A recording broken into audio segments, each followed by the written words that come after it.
Hello everybody, Ben here today, and I'm at the Morrow Family Cemetery, as you can see behind me.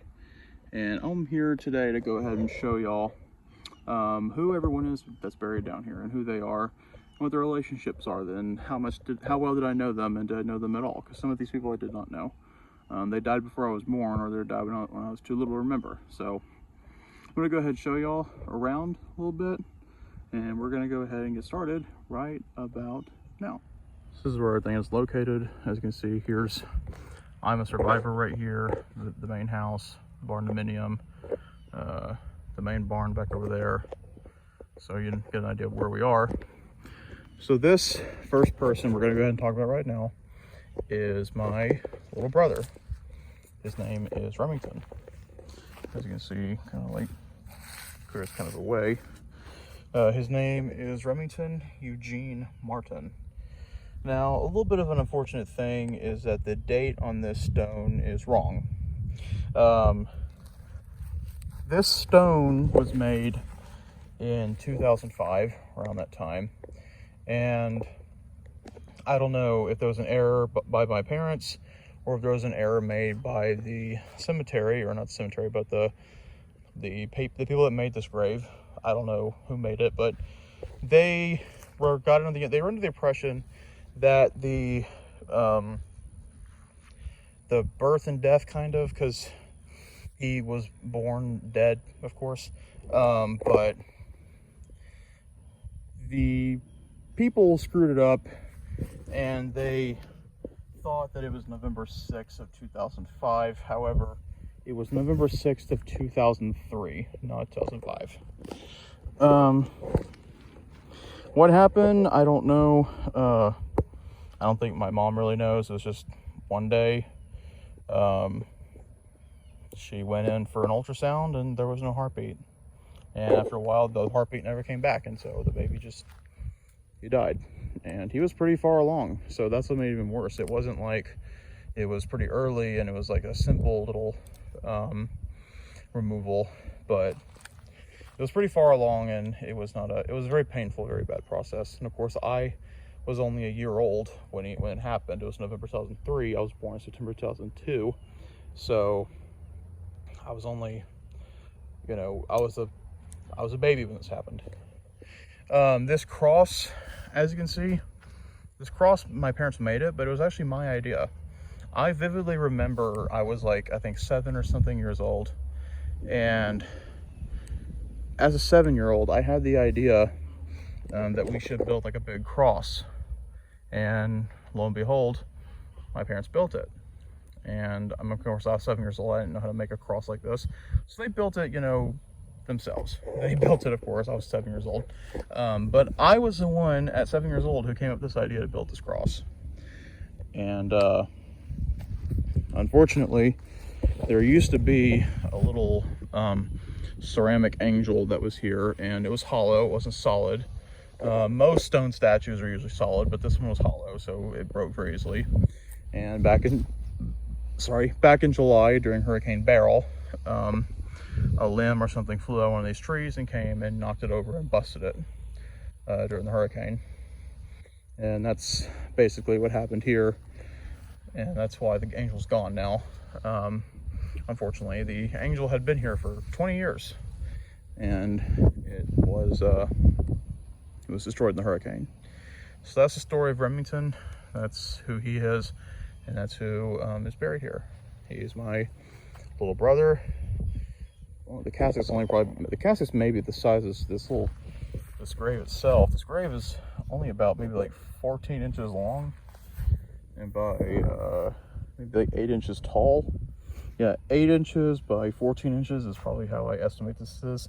So he's buried like right under the stone. But yeah, Remington Eugene Martin. These two graves right here are Peat and Pops. I'm pretty sure if I remember correctly, Peat is right here on this side, and Pops is on this side. These are Gigi's parents. Peat was born in February of 1931. And she died on July 15th of 2014. Old Pops was born in September of 1927. His birthday is, I think, coming up, if I remember correctly. If he was still alive, he would be turning 97 this year. And he died in May of 2015. His final months were not great. After Peat left, he had dementia that he'd been suffering with for months prior, he'd been suffering with dementia for a couple of years, but it wasn't too terrible. And well, after Peat passed, his symptoms really got bad. Like he couldn't walk, he couldn't get out of bed. His cognitive abilities were really fell off a cliff. It was not a good time. I would say from probably around this time 10 years ago, because Peat died in July of 2014, and it was probably around the autumn. There's a helicopter somewhere coming. That's what that noise is. It was around the autumn of 2014, so around this time was when his abilities really started to slip. And throughout the winter of 2014, 2015, it was terrible. It was not good. I mean, he couldn't go to the bathroom, he couldn't walk, he couldn't really do anything. So his last months on Earth were really bad. But it was not a good time. Gigi had some very unfortunate issues. You know, she was under a lot of stress, and she would have these horrible sores in her mouth, like cankers, and they were caused by stress, because she was always worried about him hurting himself. And that's why, you know, she could never leave the house, barely, for those months, because, you know, what if he bleeds out on the floor or something? So she couldn't do anything without someone watching him all the time. And so yeah, he finally passed in May of 2015 at the age of 87. And he was, you know, it was a very peaceful passing, because it was nice that in all the horrible pain and inability he was in, it was nice that he could finally go. It was peaceful.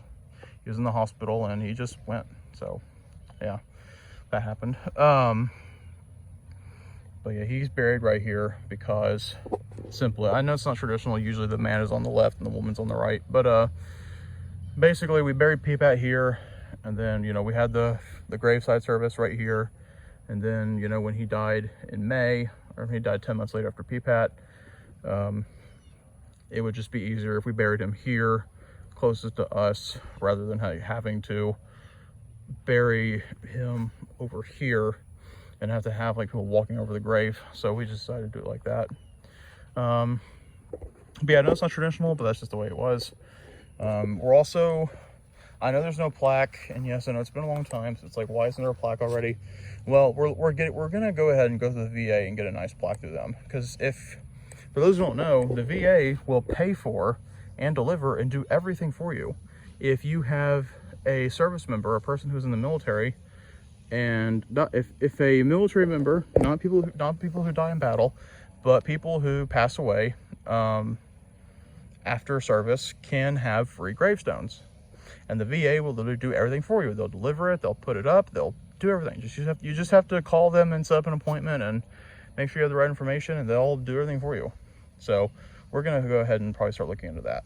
One more thing I want to say about Peat is, unlike Pops, there it is. Unlike Peat, her death was not as peaceful as Pops, or her death was not as expected.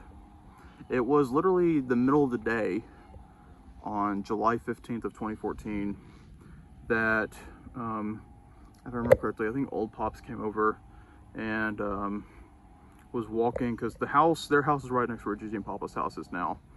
And old Pops was walking across the yard with a phone, and he comes up to G and says, I can't get this phone to stop ringing, and Mom is laying on the ground in the bathroom.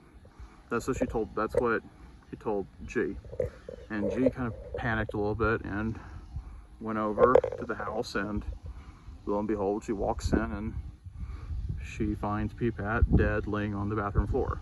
She apparently had a heart attack, and whenever she passed away, she went very instantly. But when she fell, hit her head on the bathroom counter and fell onto the ground.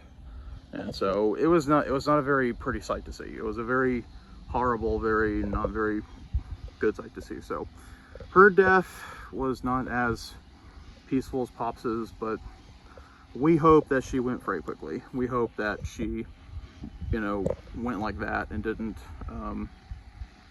or I don't remember what the coroner said, but I'm pretty sure from what everyone else said that she went very quickly. She didn't suffer like on the floor or anything, but yeah, but that happened to Peat. She didn't pass in her sleep at a hospital like Pops did. But yeah, that's her story, not, and Pops' story is the other. But yeah, this grave right here is old Nanny and Pops. These are Pawpaw's parents. Can't see the names on the flowers. Flowers are bolted in the ground, but that's what we can do. So you can see the information. This is Pawpaw's dad, born December 1907, died December 1985. Then there's Pawpaw's mother. See her information. Gladys, everyone called her Nanny, and as you can see, she died before I was born, so I never knew her. So that's them. Pawpaw can tell you more about, oh, I almost fell off this chair. Pawpaw can tell you way more about them than I could, of course, 'cause I never knew them. I heard stories and stuff like that, but I don't really have much to say, unfortunately, because I didn't know them. They both died years before I was born. So, yeah, but this is them. Of course, they've been here my whole life. I am old enough to remember, of course, before Peat passed, when it was just them and Remington down there. They were the only ones here. And so yeah, this is their grave. These little things right here that say Nana and Pops used to be in the ground, but I don't know who put them up, but someone took them out and put them up on this pedestal, up on this higher area, as you can see that. Because this little concrete area that the new grave is on top of did not used to be here. Someone came and propped it up, I guess. I don't know who, maybe Lester, maybe Pawpaw, maybe Joanne. I don't know, someone did it. I really don't know, I don't remember. This next person is RJ. Y'all remember him from Lester's videos. He died 2.5 years ago, February 19th of 2022, at the age of 79, almost 80 years old, but not quite long enough. 3 months exactly before his 80th birthday. But he passed away then. This is his grave. Kind of a very nice decorated grave. This is his dog. And this is just everything.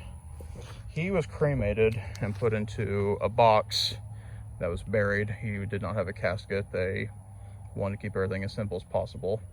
They had a little bit of a Marine honors. You know, the U.S. Marines came out and did some military honors, but not too much stuff, of course. But I remember his funeral.